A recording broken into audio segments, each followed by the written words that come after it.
তাহলে আল্লাহর কসম, আল্লাহর কসম, আল্লাহর কসম, জনগণের সম্পদের উপর আমরা হাত দেব না।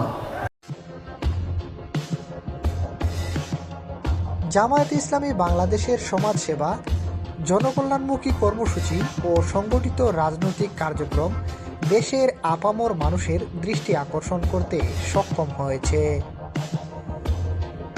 দীর্ঘদিন ধরে চলমান দুর্নীতি, চাঁদাবাজি ও দখলদারিত্বের রাজনীতি থেকে মুক্ত হয়ে সত্য, ন্যায় ও সুশাসন ভিত্তিক রাষ্ট্র গঠনের প্রত্যাশায় দেশের একটি বৃহৎ জনগোষ্ঠী জামায়াতকে উপযুক্ত বিকল্প হিসেবে বিবেচনা করছে।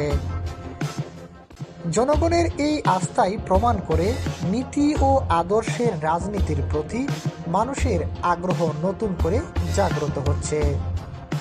যদি জামাত ক্ষমতায় আসে তাহলে 50 বছর আগায় নিয়ে যাবে।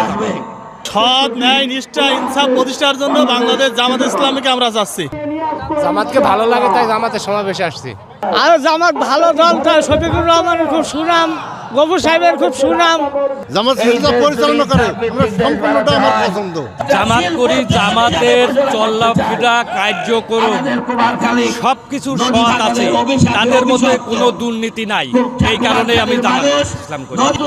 আগে বিএনপিতে ছিলাম, 91 সাল থেকে আমি জামাতে। কার্ডের তো দরকার নেই, আমরা তো কর্ম করে খাব।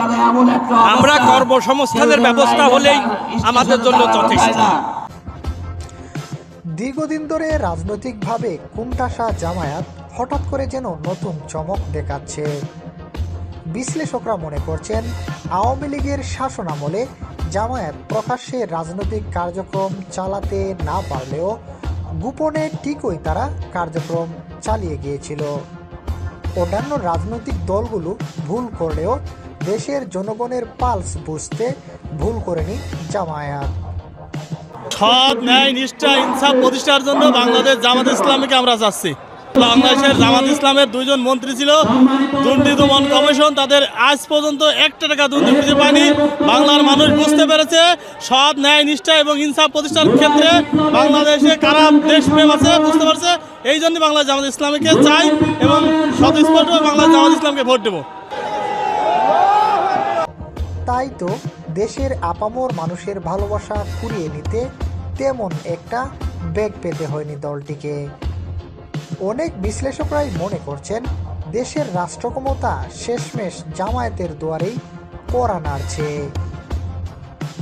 এম এ আহমদ, দৈনিক বর্তমান বাংলা।